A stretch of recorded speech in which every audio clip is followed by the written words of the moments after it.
The system had never hesitated before. Across 12,000 recorded evaluations, spanning civilizations that measured intelligence in light years and lifetimes, the cognitive crucible had always responded instantly, cleanly, and without doubt. It did not think, it did not question, and it certainly did not pause. It presented the problem, measured the mind, and delivered its verdict with the quiet certainty of something that had never once been wrong. Until the moment the human stepped inside. The delay was less than a second by external clocks, so small it would have gone unnoticed by anyone who wasn't trained to see the invisible fractures in perfection. But inside the observation chamber, where time was layered and stretched for analysis, that hesitation rang like an alarm bell struck inside a vacuum. Every monitoring node registered it. Every predictive model failed to classify it. And every observer, from junior technicians to ancient examiners who had spent centuries trusting the system, felt something shift that had no name. She did not look like a disruption. Mira Vale stood at the center of the chamber with the quiet composure of someone who had arrived early rather than late, as though she had stepped into a classroom instead of the most dangerous cognitive environment ever engineered. She wore no augmentation, no neural lattice, no cognitive amplifiers woven into her body or mind. Her presence was almost offensively ordinary against the alien precision of the room. A simple coat, a worn notebook tucked under one arm, a red pencil resting behind her ear like an afterthought. And yet the system had paused for her. "Begin evaluation," Proctor Sale Orvin commanded. His voice steady despite the anomaly flickering through his awareness. The crucible responded, but not with its usual immediacy. The first construct formed slowly, assembling itself like a thought reconsidering its own existence before committing to shape. It was a logic spiral, one of the foundational trials, designed to fracture unprepared cognition within minutes of subjective exposure. Entire species had collapsed under its weight. Minds trained from birth had failed to navigate its recursive traps. Mira glanced at it once. Then she tilted her head slightly, as though something about it amused her. That was the second anomaly. Not confusion, not fear, not even concentration. Amusement. She stepped forward, not with caution but with curiosity, and instead of engaging the construct the way every candidate had before her, she reached into her coat, pulled out the small notebook, and flipped it open with practiced ease. The red pencil slid into her fingers without hesitation. For a moment she simply observed the structure, her eyes moving not across the problem but through it, as though tracing something hidden beneath its surface. Then she wrote. She did not write an answer. She wrote a note. The monitoring system struggled to interpret the action. It scanned for solution markers, cognitive pathways, resolution signals. None appeared. Instead, it detected something it had no classification for, a deviation from expected engagement protocols that did not register as failure. Mira stepped back, examined what she had written, and gave a small, thoughtful nod. "Interesting," she murmured softly. Her voice carried through the chamber in perfect clarity. She did not complete the problem. She moved on. Inside the observation gallery, silence spread like a living thing. "That is not a valid response," one of the junior analysts whispered, though the uncertainty in their tone betrayed them. Proctor Orvin did not answer, because the system had not rejected her. The crucible adjusted. For the first time in its entire recorded existence, it adapted mid-trial. The logic spiral dissolved, not in resolution, but in recalibration, and the next construct began to form with subtle variations no one had ever seen before. The system was no longer presenting a fixed challenge. It was reacting. Mira watched the shift happen, and then, impossibly, she smiled. Not with triumph, not with relief, but with recognition. As though this was exactly what she had been waiting for. As though she had not come to take the test at all. As though she had come to see what would happen when the test realized it was being watched in return. And somewhere deep within the crucible's core architecture, beyond the reach of any observer, a buried protocol, one that had never activated in 12,000 evaluations, quietly began to wake. The second construct did not resemble the first. Where the logic spiral had been elegant in its cruelty, layered with recursive certainty designed to collapse cognition under its own weight, This new formation arrived fractured, adaptive, almost cautious in the way it assembled itself around Mira Vale. It was not merely presenting a challenge anymore. It was watching her while it did so. Inside the observation gallery, the shift rippled outward in waves of unease. The crucible was not built to hesitate, and it was certainly not built to learn mid-evaluation. Its architecture spanned epochs of refinement, hardened against anomaly, resistant to deviation, and utterly intolerant of unpredictability. And yet, with the human standing quietly at its center, it had begun to do something no one had ever programmed into it. It was adjusting its expectations. Mira did not appear impressed. She studied the new construct with the same calm attention she had given the first, though this time her eyes lingered longer at the edges, tracing the seams where the system had rewritten itself. There was no urgency in her posture, no sign of strain. If anything, she seemed more engaged now, as though the test had finally begun to interest her. She stepped closer, not to solve it, but to observe it as one might observe a machine behaving unexpectedly. Then she wrote again. Not an answer. Another note. The system attempted to process the input. It scanned her markings, translated the symbols, ran them through every interpretive framework available to it. The result returned null. Not incorrect. Not incomplete. Simply not applicable. And yet the construct reacted. The edges of the problem shifted subtly at first, then more decisively. Variables rebalanced. Pathways opened where none had existed. The crucible did not acknowledge her input as a solution, but it responded to it as influence. She is interfering with the test parameters. One of the senior observers said, their voice tightening.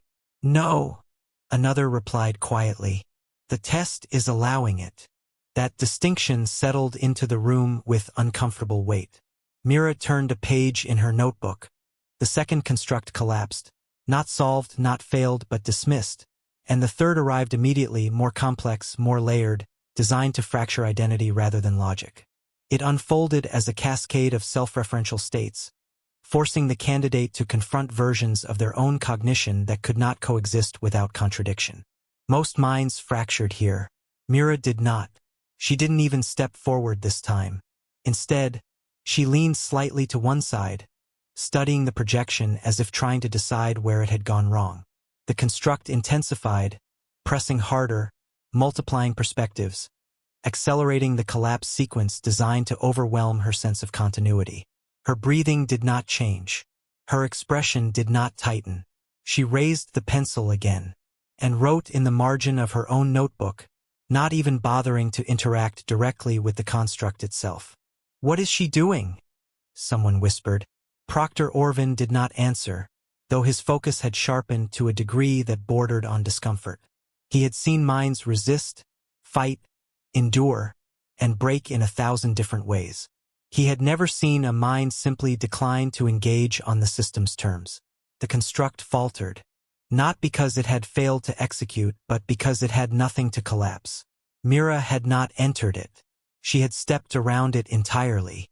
For a brief moment, the crucible attempted to escalate, increasing complexity, layering deeper contradictions, forcing entry points where none had been offered. But the effect was the same. The system was amplifying pressure on a target that refused to recognize the pressure as relevant. Then, unexpectedly, Mira looked up, not at the construct, at the observation glass, at them. Her gaze was precise, focused, and unsettlingly aware, as though she knew exactly where the watchers stood behind the layers of refractive shielding. "You built this to force a reaction," she said softly, her voice carrying through the chamber. "But you never asked what happens if someone doesn't react the way you expect." The room froze. Direct address during evaluation was not prohibited, but it was meaningless. The system did not respond to spoken language during active trials. Candidates who spoke aloud were usually cataloging their thoughts, grounding themselves before collapse. This was different. Mira was not grounding herself. She was questioning the premise. The crucible did not reply, but it changed again. The fourth construct did not arrive fully formed. It began as fragments, emotional signals, memory projections, sensory distortions layered without structure. It was unstable, incomplete, as though the system itself was searching for a configuration that would finally engage her. Mira closed her notebook. For the first time since entering the chamber, she did not write immediately. She stepped forward slowly, entering the fragmented field not as a participant, but as an observer stepping into unfamiliar terrain. The projections intensified around her, pulling from deep psychological triggers designed to destabilize emotional equilibrium. Fear, loss, confusion, raw signals sharpened to unbearable clarity. She stopped in the center, closed her eyes, and breathed, not to resist, not to shield, but to allow. The sensors surged.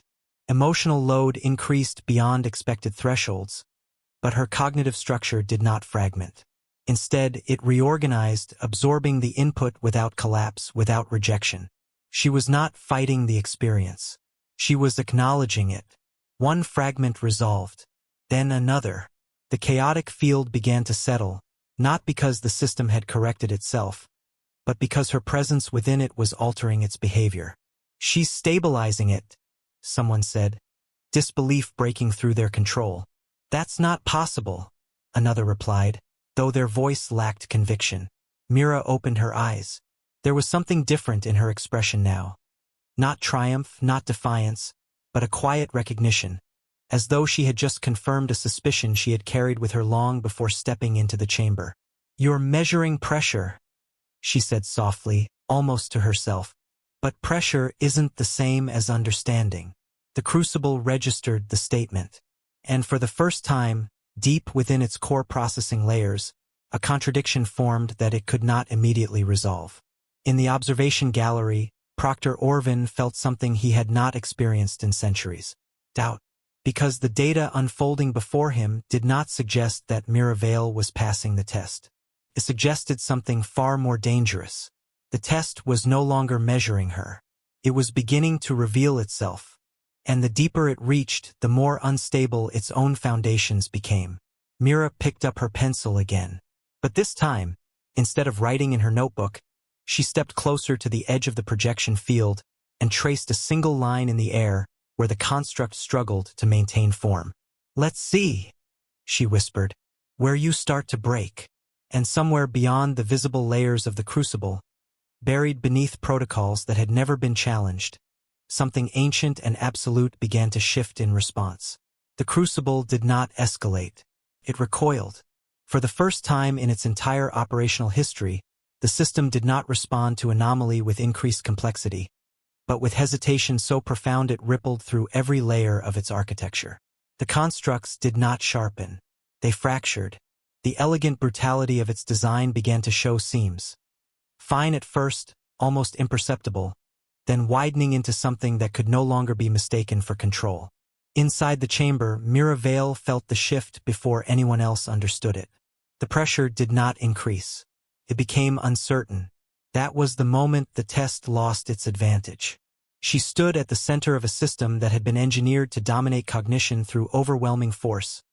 Logic spirals that collapsed reason, emotional cascades that drowned identity, recursive constructs that erased the boundary between observer and observed. Every element of it relied on one assumption: that the mind under pressure would react predictably. But uncertainty did not create pressure. It created space. Mira stepped forward into that space without hesitation. The fifth construct attempted to form, drawing from temporal distortion protocols that shredded a candidate's sense of sequence and duration. Time inside the chamber fractured, stretching and compressing in violent waves designed to disorient the mind until it lost the ability to distinguish cause from effect. Observers braced for collapse. Instead, Mira slowed. Not physically, not cognitively. She simply stopped trying to match the system's tempo. Where time fractured, she ignored the fracture. Where moments stretched into infinity, she did not fill them with panic or forced action. She allowed them to exist as they were, refusing to assign urgency where none was needed. Her breathing remained steady. Her posture remained unchanged.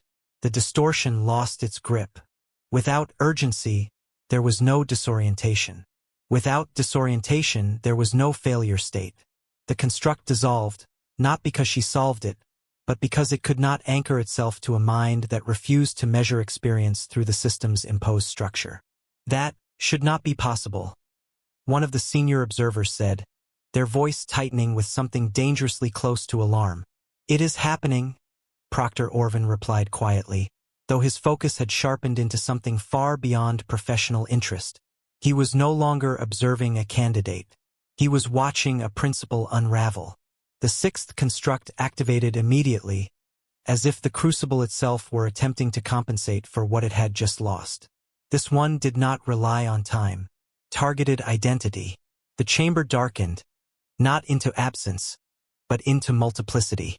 Versions of Mira appeared around her, each one subtly different, each one representing a divergence. Choices made differently, paths taken or abandoned, lives that could have been lived but were not. The construct forced each version forward, demanding recognition, demanding differentiation, demanding justification. Most candidates shattered here. They denied. They rejected. They fought to assert a singular identity against the overwhelming presence of possibility. Mira did not move. She turned slowly, taking in each version of herself as they emerged, her expression neither defensive nor distressed. For a moment the system held. Then she did something no record had ever documented. She stepped toward one of the alternate selves, not to confront it, to acknowledge it. Her hand lifted slightly, not in rejection, not in acceptance, but in recognition of its existence. Her gaze softened, not with pity, but with understanding that carried no judgment. The construct faltered. It had been built to force division. She refused to divide. Another version stepped forward, sharper, darker, carrying the weight of decisions that led to regret rather than growth. It spoke. Its voice layered with accusation, demanding to know why it had been left behind. Mira listened, truly listened, not to defend herself, not to justify her choices, but to hear the question as it was asked. "You're not separate," she said quietly, her voice steady in the fractured dark. "You're just part of what could have been." The words were simple. The effect was not. The entire construct destabilized. Because it was not designed to process integration. It was designed to enforce conflict. The alternate selves flickered, their forms losing cohesion as the system attempted to recalibrate the parameters of engagement. But there were no parameters for what she was doing. No framework for a mind that did not reject contradiction, did not prioritize singular identity over multiplicity, did not fracture under the weight of possibility. "She's not answering the question," one observer said, their voice tight with confusion. "No," Orvin replied, his voice quieter now, more measured. "She's changing it." The seventh construct initiated without transition. Silence. True silence. Not the absence of sound, but the absence of input. The chamber stripped away sensory data, neural feedback, external reference points. Candidates placed within this void were left with nothing but their own cognition. No structure, no anchor, no validation. Most minds deteriorated here. Without input, thought turned inward, then recursive, then destructive. Mira stood in the void. For a long moment, she did nothing. Then softly, she exhaled. And something impossible occurred. The sensors detected output. Not hallucination. Not breakdown. Generation. She was producing structure from within. Not in response to the void, but independent of it. Her mind was not reacting to the absence. It was filling it. "What is she doing?" someone whispered, though their voice barely carried through the rising tension in the room. Orvin did not answer immediately, because he understood something in that moment that he had not wanted to see. The crucible had been designed by civilizations that treated cognition as a system to be tested, measured, and broken down into definable limits. Every construct, every trial, every layer of pressure was built on the assumption that a mind revealed its truth only when forced into its weakest state. But Mira Vale was not revealing weakness. She was revealing continuity. Her cognition did not depend on external structure to maintain itself. Carried its own. "She's not solving the test," Orvin said finally, his voice low enough that only the nearest observers heard it. She never was. The realization spread outward slowly, like a fracture moving through glass. She's demonstrating something, he continued. The crucible surged. Deep within its architecture, failsafes began to trigger. Not because it was being damaged, but because it was encountering outputs it could not classify. The metrics spiked beyond calibrated ranges. Emotional, logical, temporal, and identity-based readings overlapped in ways that violated the system's fundamental assumptions. It tried to compensate, tried to adapt, but adaptation required a stable framework. And its framework was no longer stable. The eighth construct began forming and stopped halfway through. For the first time, the system did not complete its own process. Inside the chamber, Mira opened her eyes. She looked around the partially formed construct, the incomplete logic, the broken pathways that failed to assemble into coherent challenge. For the first time since entering, she did not appear merely curious. She appeared certain. "You don't know what you're measuring," she said quietly. The crucible responded. Not with a construct, with resistance. The chamber environment tightened, pressure building in ways that bypassed its own established protocols. This was no longer a test sequence. It was a defensive reaction, an attempt to regain control by overwhelming the anomaly it could not understand. Every sensor in the observation gallery lit simultaneously. System instability rising, a technician reported, their voice breaking through controlled urgency. Core evaluation metrics are desynchronizing. Terminate the sequence, another voice demanded. Orvin did not move, because if they stopped it now, they would never understand what was happening. Inside the chamber, Mira stood perfectly still as the pressure built around her. Not as a participant under threat, but as something else entirely. As if she had already reached the answer, and what she had found was not inside the test. It was inside the system that created it. "You built this to find breaking points," she said softly. The chamber trembled. "But you never learned how to recognize something that doesn't break." And deep within the crucible's core, beyond every safeguard and protocol, a final buried function, one that had never been activated, began to engage.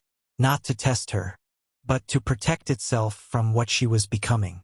Because for the first time in its existence, the system was not asking whether the candidate would survive the test. It was calculating whether the test would survive the candidate. The crucible did not collapse. It tried to defend itself. Deep within its core architecture, beyond every visible construct and measurable output, the final protocol awakened, not as a test but as a containment response. The chamber sealed tighter, the air itself thickening with layered constraints designed to isolate, compress, and neutralize cognitive anomalies before they could propagate. Every system that had once been used to measure now shifted toward control. Inside the observation gallery, the shift was immediate and terrifying. Containment protocol engaged. A technician reported, voice strained. The system is prioritizing internal stability over evaluation. That protocol is theoretical, another said. It's never been active, Orvin finished quietly, because now it was. Inside the chamber, the environment changed without visible motion.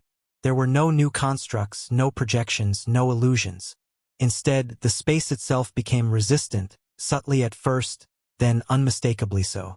Thought patterns that had once flowed freely began to encounter friction. Emotional processing slowed under invisible weight. Even perception itself felt narrower, as though the chamber were attempting to compress the range of what could be experienced. It was not trying to break Mira Vale. It was trying to limit her. She felt it immediately, not as pain, not as pressure, but as restriction. The system was no longer presenting challenges to overcome. It was constraining the conditions under which her mind could operate, reducing complexity, suppressing variation, forcing everything toward a manageable, measurable state. Toward something it could finally understand. Mira did not resist. That was the first thing that unsettled the observers most. She did not push back against the constraint. She did not attempt to overpower it, outthink it, or escape it.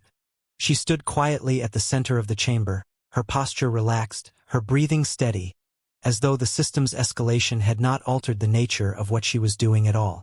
Because, in truth, it hadn't.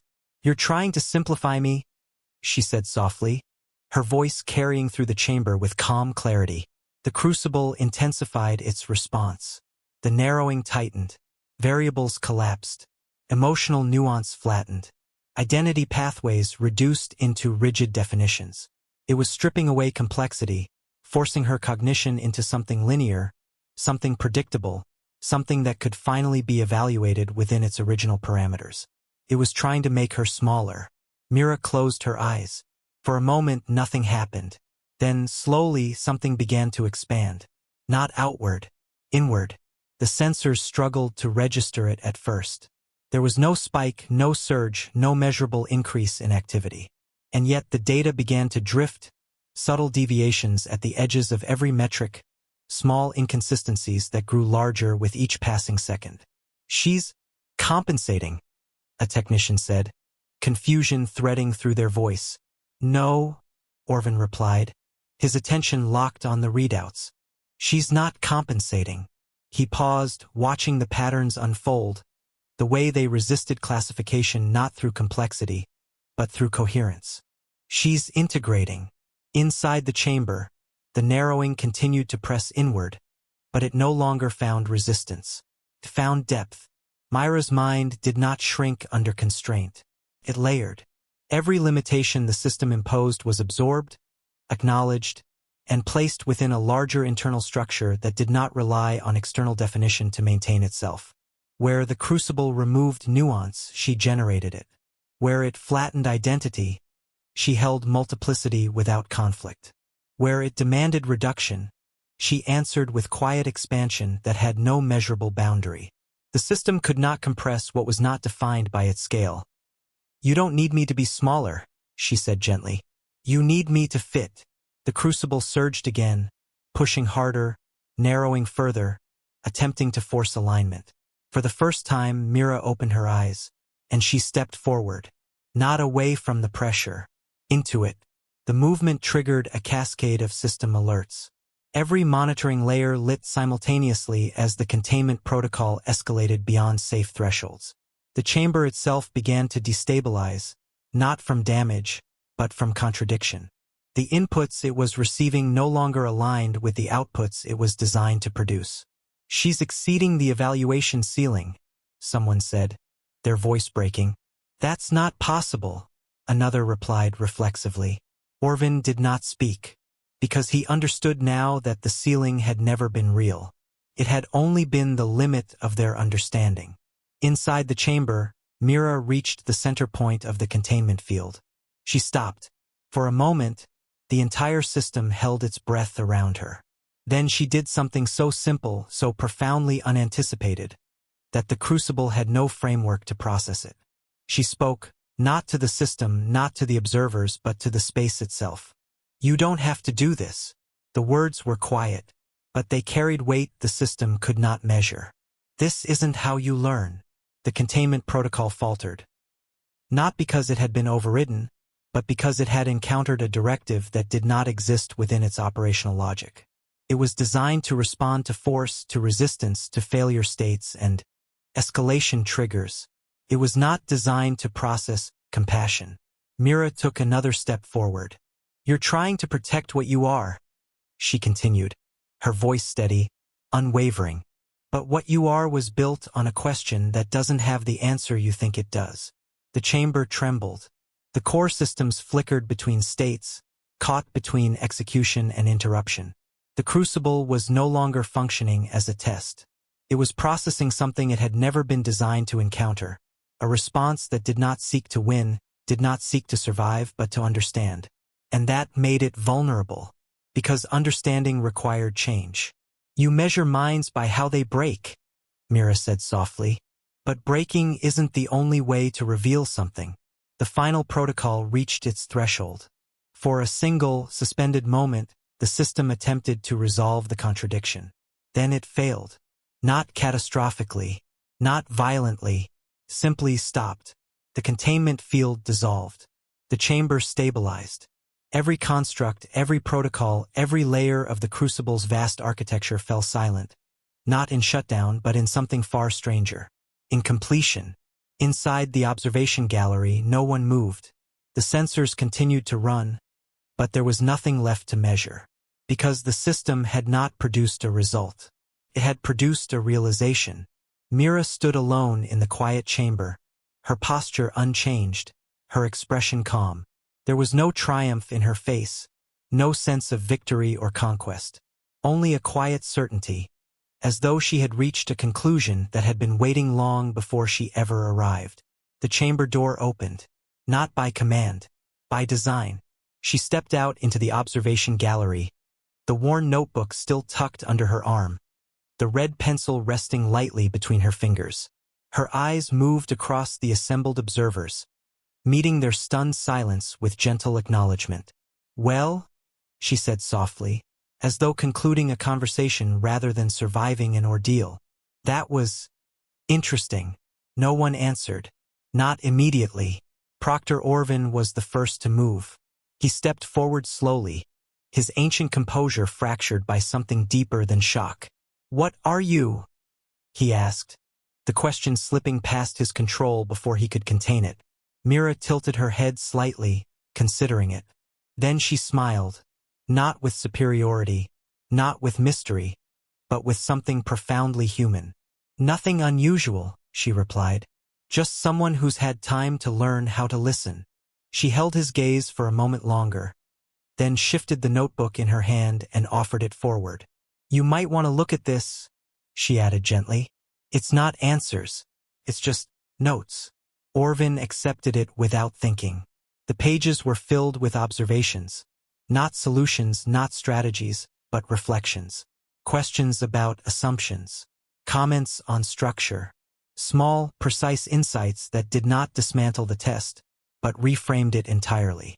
He read one line twice before he fully understood it. "You're not measuring strength. You're measuring what happens when strength is forced to pretend it isn't." He looked up. Mira was already turning away.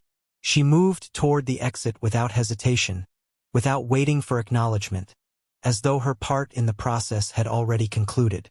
The doors parted for her, and she stepped beyond them into the quiet corridor outside. The chamber remained silent long after she was gone. Finally, one of the technicians spoke, their voice barely above a whisper. "What do we record?" Orvin closed the notebook slowly, his gaze fixed on the place where she had stood. After a long moment, he answered, "We don't." He paused, feeling the weight of it settle into something that would reshape everything that came after. Because this wasn't a result. His eyes shifted to the silent crucible behind the glass. It was a correction, and somewhere deep within the system's dormant core, where no test would ever run again in the same way, a new parameter settled into place. One that would change not just how minds were measured, but how they were understood. Not by how they broke, but by how they endured, adapted, and quietly refused to become smaller than the space they were given. And far from the chamber, far from the observers and the system that had tried to define her, Mira Vale stepped back into an ordinary world, carrying nothing more than a notebook, a pencil, and a way of thinking that had just rewritten the meaning of intelligence across the stars.